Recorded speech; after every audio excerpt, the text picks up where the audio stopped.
So I saw that Black Conservative Perspective video covering the journalists and scholars that are leaving the United States because it's becoming such a horrible place. And what's funny is this idea, really, that now that we've seen the total and complete collapse of journalism, and that now it's becoming something where people are subscribing, getting on emails, that kind of thing. So email lists. So like I get, for example, from Substack, I get Eugipius's posts, but I get them later than his subscribers. His subscribers get them straight away. And I haven't been doing the kind of due diligence to get more kind of on more email lists of such free kind of things like that, because that's actually pretty valuable. It's pretty cool, really, when that you get these just fantastic articles and really good writing, and these guys, of course, they're going to be staying here. they're not afraid of nothing. No, but so that was the first thing. Okay, I've got to try to walk back through it. Think of watching the video, because it was occurring to me, like, all of these things that were so funny about this were hitting me more and more and more. I'm just like, as they were going through all these comparisons, and there's only one thing that they could compare it to in all of history, somehow, repeatedly. And the part I like about this is all of these writers and scholars love hearkening back to the period of National Socialism, and it's like, but at the time, you guys couldn't write as lovingly about it. More lovingly about both. Okay, what was it? I think both, like, Hitler was on, I think, at the time twice, and I think Mussolini once. Like, the writers love people who tell people what to do because they're scientific experts. That was the whole concept at the time. A new scientific way of governing society. And that the executive would be like the head. Oh my gosh, check it out. Yeah, duckies. The duckies. Look at, wow, we're getting a really good look at them too. Well, you can see the stripe on that one. Wow, right there. That's so dope. It's gonna be a good day. It's gonna be a great day. So anyway, and so, and then scholars. Okay, so the National Socialists, like the leadership, all of these people who are these, like, notoriously terrible people in history, they were like they had multiple high-level degrees from, like, real deal old school universities that you actually had to do, like, looking through old fucking books and such. If I remember correctly, most of these people were could read and write in multiple languages. When you get to the kind of the historic high-level Nazis and stuff. And remember, we couldn't seem to recruit enough of them at the end of the war. Like, the more research you do on it, the more you, like, realize, like, no, really, a shockingly large portion of the upper echelon of the Third Reich from multiple countries who were Axis nations supposedly reformed themselves and were in some way totally a part of the reshaping of the world after World War II. And that there seems to be an active effort in the world of scholars to never reflect on that. to never really deal with that. Like, one of the ways that I ended up even getting on the trail of this was when there was an anti-war movement on the left. One of the things that had come up was, how did the Bin Ladens, how did they even know the Bush family personally? Like, how are these people associated like they're friends? and so people had never really, there was no such thing as a lot of reporting on this kind of stuff. That kind of smart reporting that led people to do much more research on the relationship of all of these various powerful people who end up having like generational power. That's where you start getting the entire idea of the Occupy Wall Street, like a lot of that fervor. There was a lot of that was even possible because there were people who knew that they were not being told the whole story of how the world come to the formation it was coming to. Things like YouTube got very out of control for just smart people who want to tell people how things are. YouTube got out of their control. And then so it became, the advertisers, Elsa Gate, there's Nazis everywhere. And now that's all you have to do. The only thing you have to do now is say that there's Nazis all over the place. And suddenly people start hopping around. Oh my gosh, oh no, not them. Like, oh, don't call me that. Oh no, nothing. And so now but now it's tired. Now nobody cares. There's not only is there black fatigue, but there's Nazi and dog whistle fatigue. It's a dog whistle. It's a dog whistle, dude. It's just this dog whistle by the Nazis and then white nationalists. These non-existent, violent white people. These white people who you aren't seeing commit all this crime on security camera and on people's cell phones and, just everywhere, all the time, every day, such that you could have whole YouTube channels that cover only the videos of it, that survive literally on look at this black person doing this horrible thing. So this is now something that there's no way back from. The information war, it's understood, like, no, the right wing, the bailiwick, the accuracy is the bailiwick of the right. People are starting to get that. But the thing is that because they're shocked, because they're like, how is this person who in almost no way is right wing now this terrible right-wing person, according to all these other people who are, well, definitely openly left of center. Boom. If you're not openly left of center, you are suddenly all these horrible things. Now, there's this part of me now that and I counted on this a while back. It was when they messed with not just Tulsi, but Lauren Chen. I'm like, you guys do see the pattern here, right? She's pretty and talented and charismatic.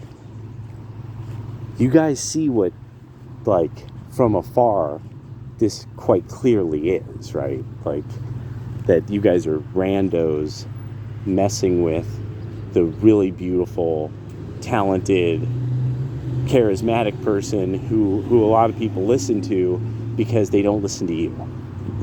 Because you're probably ugly and you don't have charisma. And that they are self-effacing. Is what they're thinking in concord with the reality around them? Is it harmonious with the reality around them?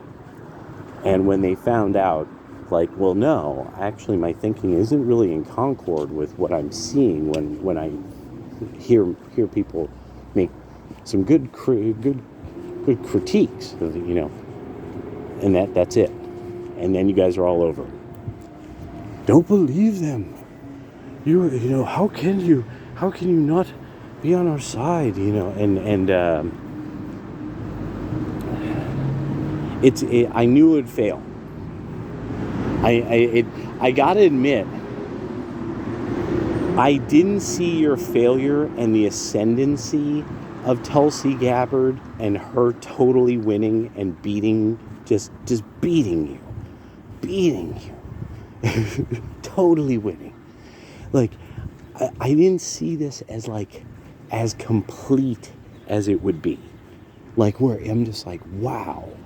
And then somebody pointed this out, said, okay, look through all the names. All of these are people that at some point, magically, all of the press, somehow elements of the government, the private lawsuits, all this stuff happened to them out of nowhere. The world just suddenly decided that it hated them, and they made it through, finding out, oh no, it was a coordinated plot against them, and now they have every reason to seek revenge. So this is the thing that really a lot of these scholars and these writers are exposing. You know, you get that. You understand. What's going to happen is people are going to seek out revenge. That's what you really fear. Because you realize also that you're not dealing with people who are like incapable, you know, boobs or something. They won. They convinced millions of people that you guys should not have power. You did not convince anywhere near the same number the other way around. I mean, it's one of those things of like just like looking at the pieces on the board, and I'm like, well, so you have to get this outcome now. If you don't get that outcome now, there's no way your party really comes back. You need within the next 3 rounds of voting in you know, nationally, to seize back almost an impossible amount of power. Judging on just where it stands now, but the other part is the positions that you're taking. And now I'm hearing, I haven't seen it yet. I'm going to wait for people to be like, oh, here, like, here's them saying it. But this idea that you're going to say, oh, no, the Boers are really bad people and, like, they should just be left there, and this is somehow comparable to these people from Venezuela oh, no. Oh, this is such a bad play. This is a bad play in a way that I'm actually sitting back sort of like, okay, a lot of you do understand that the left are the people who went to Africa as whites to help build things and maintain former white colonies through like various charitable efforts, like overwhelmingly, like they would have. And so most of these people who say would have been in the Peace Corps throughout the 70s and 80s, even into the 90s, they've seen a lot of these countries totally collapse, like horribly, like blood and fire collapse. Whoa, uh-oh. And it's coming. And so they've seen these collapse blood and fire style. And so now you're kind of saying to them, oh yes, even though you've seen this happen before, you shouldn't worry. Because these totally, really, these pretty much normal farmer people, no, you don't worry about them at all. Don't be concerned about them. This is hella bizarre. And also, just flat out, this is a bad look. Everything about it is a bad look. It's a bad strategy in every way, because it's not like, oh, and then Brooklyn will be overrun with them or something like this. I'm sorry, it's not going to be the Boers are going to overrun, Milwaukee or something. This is just not going to. This is a bad look. You need to just be like, yeah, the government's saying they're going to wipe them out. Apparently now the journalists are trying to say, oh no, the government's not saying that at all. And everybody knows that that's the policy of the South African government. Everyone understands this. This isn't a mystery. This is, it's just, yeah. How you're going to sell this, I just can't even begin to understand. That's all it comes down to. I can't think of what the policy issue would be that you'd be able to say, like, but this, we are for this, and people would just be like, oh, hell yeah. Yeah, that's gonna work. I mean, almost every single thing that you guys have stood by as Democrats and progressives has gone tits up. And now the way that you're siding with stuff is, this is racial revolutionary political thinking. That's so revolutionary style that most people most people just don't feel you on it at all in any way. No one feels you. And then these people, these journalists, this is the beautiful part about it, is people are going to be like, oh, look at all the journalists and scholars who are leaving, and we're going to laugh about it and say, yeah, oh, did they? Oh, no. Oh, whatever shall we do? Oh, no, is anybody going to write ever again? So that they could, I guess, get paid by the French government to write screeds about the United States. Maybe they'll land in, I don't know, they'll land someplace that, that's how it works. I mean, really, like that idea of like, oh no, the scholars and writers have left. I can't tell you. It's even funnier. It's one of these things that it's worthy of ridicule. It's funny. It makes us, it buttresses us. It makes us feel good about ourselves. Makes us want to wave our dick around in your faces. You should stop trying to compare us to Nazis and stuff. It's not going to work. Nobody believes that. The only people who believe that are people that are kind of kooky. It's kind of kookball. Now that, oh yeah, but it's like the opposite of, see, he's Hitler, but he's opposite Hitler in only this way. He's causing peace everywhere. He's making everybody have peace instead of war by waving his dick in their face. When really now everybody's disgusted by the real reality of it. Peace because, motherfucker, you need money. You need money. It's about money. And that's what's going on. I'm very wealthy, but I just have the moolah. That's not how money works, or wealth. You have to have money moving around so that your money... Oh, that was an amazing bulldog. Wow, that was so humongo. I love bulldogs so much. I think bulldogs are possibly like that. I have a wolf inside, but it's actually just a very, very wall-eyed bulldog that likes to sleep a lot. It's a bulldog that has the zoomies a lot. There we go. That's that, and is wall-eyed. You know, that's what it is. But anyway, and really likes and always is really nice to cats. Doesn't run cats off. You know, it's like so. Anyway,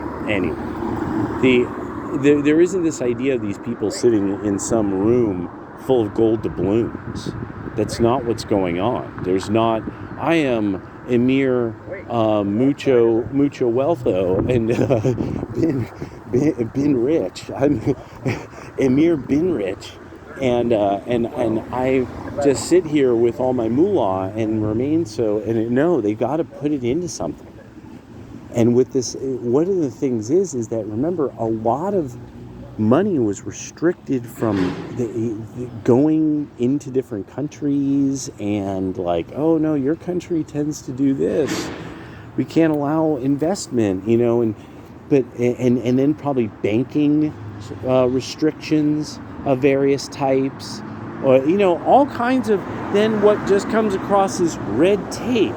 You could kind of never get that market to deal with us in this way, or us to deal with their market in that way. And having somebody who's like, we don't need to have any of these problems, and because you'll have so much wealth, you're going to have to deal with this terrible terrorist criminal element, or they'll end up robbing all of you blind, taking it all and taking over the country inevitably because they're organized criminals.